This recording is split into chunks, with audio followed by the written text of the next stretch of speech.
Assalamualaikum warahmatullahi wabarakatuh. Selamat sore para sedulur YouTube, ketemu lagi dengan saya Guru Janarko.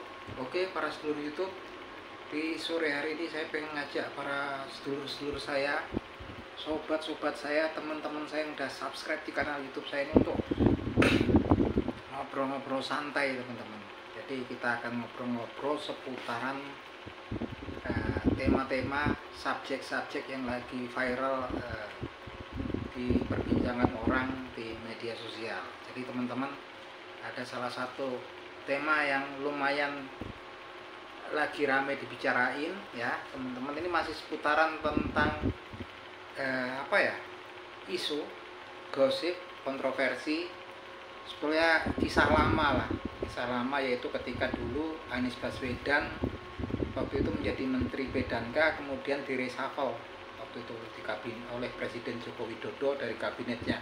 Kalau menurut saya hal itu biasa saja dan udah lama berlalu sebetulnya. Cuman saya nggak ngerti kenapa kemudian isu itu muncul lagi gitu kan. Padahal itu kan kemarin kan setelah itu Anies kemudian menjabat menjadi Gubernur DKI ya. Jadi kayaknya udah lewat lama, cuman nggak ngerti kemudian muncul lagi isu-isu itu. Coba kita lihat beritanya ya teman-teman. Coba beritanya, coba kita dengerin dulu.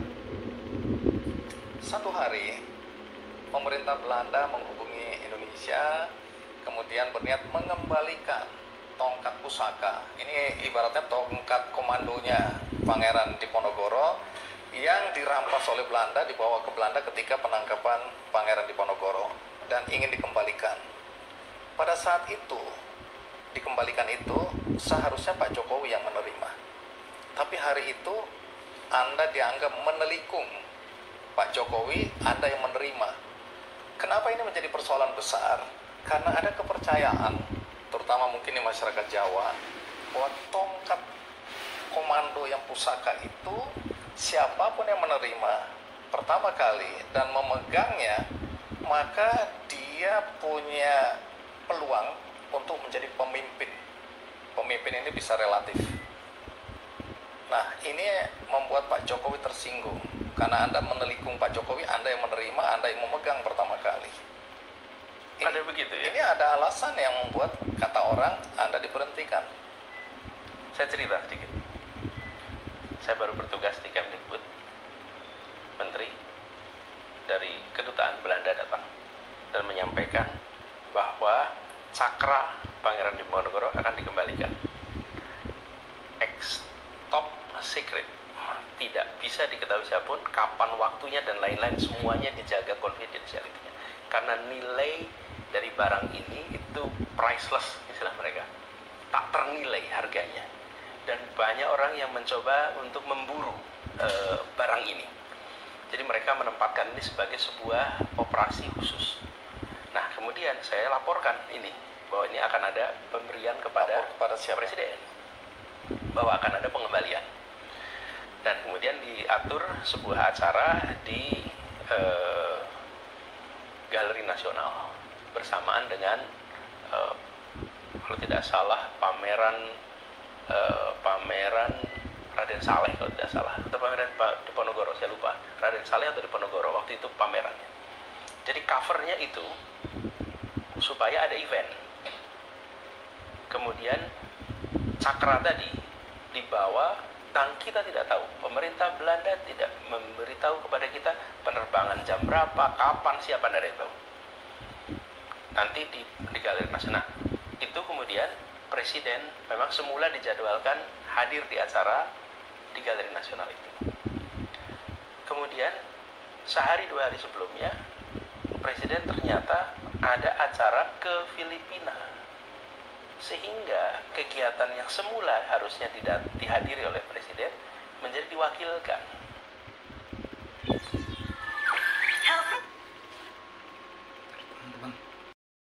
Kemudian cakra tadi dibawa, dan kita tidak tahu, pemerintah Belanda tidak memberitahu kepada kita penerbangan jam berapa, kapan, siapa, tidak tahu. Nanti di Galeri Nasional itu kemudian Presiden memang semula dijadwalkan hadir di acara di Galeri Nasional itu. Kemudian sehari 2 hari sebelumnya Presiden ternyata ada acara ke Filipina, sehingga kegiatan yang semula harusnya tidak dihadiri oleh Presiden menjadi diwakilkan kepada Mendikbud. Jadi saya mewakili Presiden menerima cakra. Artinya seizin Presiden. Ya, Jadi Anda tidak menelikung Presiden. enggak, karena itu saya mewakili di situ.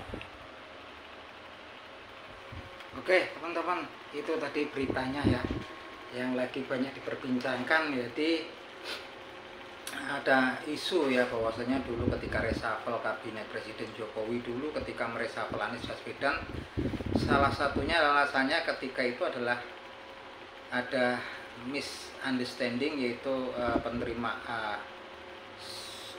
penerimaan ya apa itu tongkat daripada Komando Cakra yang merupakan warisan milik daripada Pangeran Diponegoro ya gitu kan, yang harusnya yang menerima Presiden Jokowi, karena kemudian ada acara di Filipina, kemudian yang menerima Mendikbud ya Anies Baswedan. Kita kurang ngerti apakah isu ini benar atau enggak, tapi yang jelas gosip dan banyak diperbincangkan orang yang sebenarnya juga enggak begitu sangat penting gitu kan, cuman karena kenapa? Karena peristiwanya udah berlangsung lama itu teman-teman, udah berlangsung lama sekali, karena setelah itu juga Anies Baswedan menjadi gubernur DKI gitu kan, udah berlangsung lama dan sepertinya ya apa ya kok baru munculnya sekarang gitu kan. Dan saya rasa itu ya sebatas gosip lah, isu, cuman ya namanya yang berkaitan sama hal-hal yang mistis, supranatural gitu kan, mitos-mitos gitu, sepertinya kalau bangsa kita ini banyak yang seneng ya, masyarakat kita ini. Tapi yang jelas kita harus ngerti itu sejarahnya ya, yang terpenting ngerti sejarahnya. Jadi tongkat cakra, tongkat Komando Cakra itu punyanya Pangeran Diponegoro, dan Pangeran Diponegoro ini adalah salah satu anak bangsawan gitu kan dari Keraton Mataram Yogyakarta ya. Jadi nama aslinya adalah Pangeran Haryo Diponegoro, yang merupakan salah satu putra daripada tokoh bangsawan daripada Kerajaan Mataram waktu itu. Nah waktu itu Pangeran Diponegoro ini tinggal di daerah Bantul ya, daerah Tegalrejo, yang kemudian beberapa wilayahnya kemudian diklaim dipatok oleh pemerintah Belanda waktu itu. Kemudian terjadi sengketa, terus kemudian Pangeran Diponegoro juga merasa apa ya, bahwa masyarakat tuh banyak yang ditindas oleh VOC waktu itu, oleh company ya waktu itu, oleh Belanda waktu itu, sehingga beliau menyatakan perang dengan pemerintah Belanda waktu itu. Dan waktu itu perangnya dimulai di daerah Yogyakarta ya, di Yogyakarta, dengan dibantu beberapa teman-temannya Pangeran Diponegoro, yaitu Kiai Mojo, kemudian Sentot Alibasa. Peperangan yang asal muasalnya di area Bantul, Yogyakarta, Kabupaten Bantul sekarang. Dan waktu itu perangnya perang gerilya. Beliau Pangeran Diponegoro itu bergerilya, dan salah satu tempat persembunyian beliau sampai sekarang masih ada, yaitu di Gua Selarong ya teman-teman, di daerah Bantul, daerah Selarong Bantul gitu kan.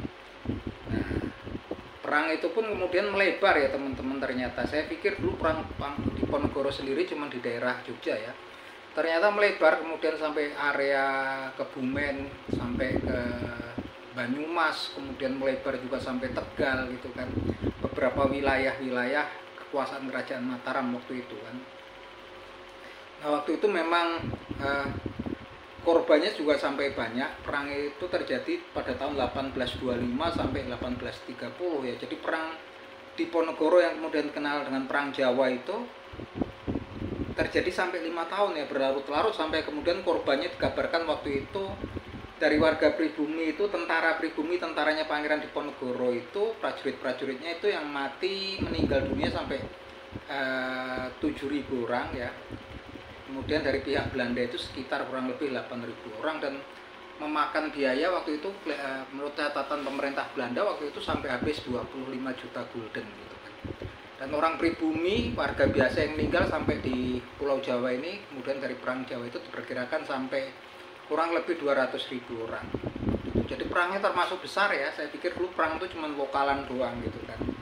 Nah waktu itu memang Pangeran Diponegoro sangat susah ya, dikalahkan sampai 55 tahun berlarut-larut. Kemudian pihak Belanda waktu itu bekerja sama dengan orang lokal ya, mengadakan persekutuan, yaitu Lice ini mau menjebak Pangeran Diponegoro. Jadi Pangeran Diponegoro ini memang terkenal, salah satunya dia megang tongkat yang namanya Kiai Cakra itu ya, tongkat komandonya itu yang dipercaya memiliki oleh orang-orang dulu lah, memiliki tuah-tuah tertentu, itu mitos ya, mitos. Dan kemudian waktu itu dijebak Pangeran Diponegoro oleh Belanda dan orang lokal, karena waktu itu diajak berunding. Ternyata dalam perundingan itu Pangeran Diponegoro disergap ya, kemudian ditahan. Nah, itu sampai kemudian beliau marah besar ya, ditahan itu.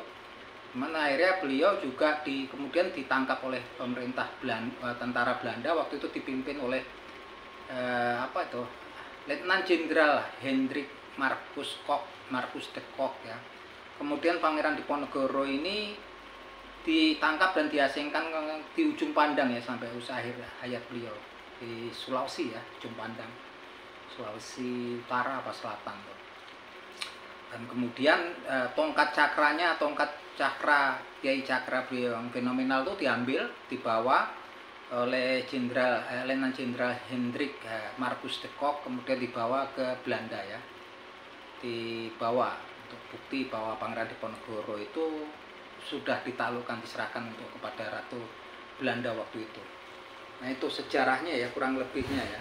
Dan, terlepas dari itu mitos-mitos ya, daripada tongkat sakti tersebut, kemudian banyak isu yang beredar bahwasanya orang yang pertama kali kemudian memegang itu nanti gitu di Indonesia itu akan berpeluang menjadi pemimpin gitu. Yang jelas kalau saya sendiri sebagai simpatisannya Anies Baswedan, supporter Anies Baswedan, menyarankan bahwasanya nggak perlu direspon lah itu kan, karena memang sosok Anies Baswedan ini kan memang latar belakangnya sosok yang akademisi, kemudian yang intelektual, bahkan beliau juga tingkat intelektualitasnya diakui ya di seluruh negara-negara maju juga ngakuin. Bahkan beliau kan diundang kayak di Oxford, di Australia. Di Oxford itu, Universitas Oxford itu salah satu universitas tertua di Inggris. Beliau disuruh ngasih kuliah umum tentang Asia Tenggara. Luar biasa kan orang Indonesia kan. Beliau juga banyak dikenal oleh para diplomat asing ya. Sampai juga tokoh-tokoh ya, petinggi-petinggi PBB pun mengenal dekat Anies Baswedan ini. Kemudian beliau memang intelektual, punya basic pendidikan yang tinggi, dan beliau juga sosok yang religius, Anies Baswedan ini. Nasionalis religius ketara banget ininya, sosok yang religius, karena memang backgroundnya beliau pernah menjadi salah satu rektor ya, kepala daripada Universitas Paramadina di Jakarta. Jadi kalau itu sebenarnya nggak perlu banyak direspon oleh Anies Baswedan sendiri, dan memang udah tepat Anies Baswedan di situ nggak merespon itu kan, nggak memperbesar apapun itu. Beliau cuma mengklarifikasi bahwasanya bukan beliau menelikung atau apa, isu-isunya kan melikung gitu kan, karena waktu itu Presiden Jokowi mendapat tugas negara, beliau ada kunjungan di Filipina, kemudian yang menerima Anies Baswedan gitu kan. Ya kita nggak ngerti gosip-gosip ini yang menebarkan siapa. Yang jelas untuk secara umum untuk kita ya, kalau untuk saya sendiri sebagai seorang muslim gitu kan, saya sendiri nggak mempercayai hal-hal yang seperti bersifat mistis supranatural yang kemudian mengkultuskan sesuatu gitu kan. Nah ini kan seperti benda mati yang kemudian memberikan mudarat dan manfaat. Takutnya nanti kita akan terprosok jauh ya gitu kan, karena memang dalam Al-Quran sendiri Allah Subhanahu wa Ta'ala berfirman, Bismillahirrahmanirrahim, wa iyamsaskalallahu biturin fala kasifalahu ilahu wa yuridka bikhairin bahwa ala kulli syai'in qadir. Jadi kalau ada sesuatu mudarat yang mengenai kalian, menimpa kalian, hanya Allah lah saja yang bisa menghilangkan. Dan kalau ada sesuatu Allah memberikan karunia pada seseorang, sesungguhnya dia maha kuasa atas segala sesuatu. Jadi mudarat, karunia itu sebenarnya asal usulnya semua mutlak daripada hak prerogatif Allah Subhanahu wa Ta'ala. Dan jangan sampai kemudian kita terperosok pada keyakinan bahwasanya sebuah benda gitu kan, kita meyakini mempunyai kekuatan magis yang kemudian berpengaruh gitu kan pada masa depan seseorang gitu kan.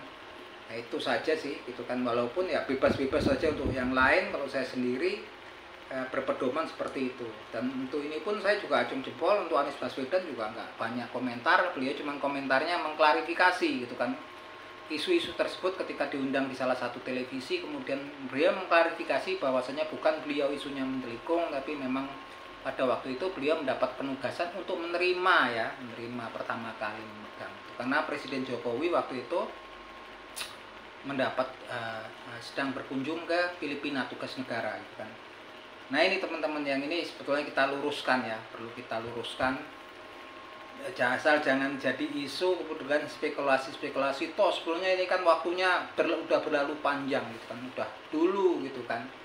Tapi ya itulah, kita nggak tahu sekarang ini spekulasi banyak muncul gitu kan, bahwa yang spekulasi-spekulasi ataupun narasi-narasi tertentu, bisa kita tahu ada isu yang diisukan oleh seorang tokoh dari Indonesia yang tinggal di luar negeri, di Australia, bahwasanya nanti akan ada ditersangkakan Anies Baswedan gitu kan. Nah ini kan kita nggak ngerti sumbernya dari mana. Kalau memang beliau tuh tokoh yang akademisi, harusnya juga bukti-buktinya yang valid gitu kan, karena itu menimbulkan keresahan, menimbulkan kecurigaan antar seluruh lapisan masyarakat ya, di lapisan masyarakat Indonesia gitu kan. Itu saya pikir ya, spekulasi-spekulasi itu sebetulnya harusnya direspon secara bijaksana. Dan hebatnya Anies Baswedan sendiri saat ini ketika sedang naik haji ke Saudi Arabia, ke Mekah sana, beliau juga nggak merespon ya, nggak ambil pusing tentang isu-isu bahwasanya beliau akan ditersangkakan ya di kasus Formula E gitu kan. Alhamdulillah, insya Allah ya, insya Allah kalau Pak Anies Baswedan ini memang orang yang lurus, orang yang benar, orang yang betul-betul hatinya tulus ikhlas gitu kan, taat pada Allah Subhanahu wa taala, insya Allah akan selalu mendapatkan pertolongan dan perlindungan, sehingga jalan beliau menuju Pilpres 2024 nanti lancar ya gitu kan. Dan saya berharap memang nanti juga ketika beliau beribadah ini kan, beribadah haji, melakukan ibadah, tentunya beliau bisa memanjatkan doa tentunya di kota, di tanah suci, di rumahnya Allah Subhanahu wa taala, di Ka'bah sana, depan Ka'bah. Insya Allah berdoa untuk kebaikan beliau secara khusus dan keluarga, juga untuk semua bangsa dan negara Indonesia ini. Itu aja teman-teman, kita akan selalu bantu, kita akan selalu dukung untuk bikin konten-konten untuk mendukung Anies Baswedan ya. Semoga lancar, dan sebagai seorang supporter ya mampunya cuma bisa mendukung lewat bikin konten. Dan kalaupun siapapun nanti yang menang, siapapun nanti yang terpilih gitu kan, sebagai supporter yang baik, kita harus mendukung dan meyakini bahwasanya yang terpilih nanti di 2024 adalah aset terbaik bangsa, adalah putra terbaik bangsa, dan kita harapkan bisa memimpin, memberikan solusi-solusi terhadap masalah-masalah besar yang lagi dihadapi oleh bangsa dan negara Indonesia saat ini. Oke, itu teman-teman. Salam seduluran dari saya, Bung Wijanarko dari Yogyakarta.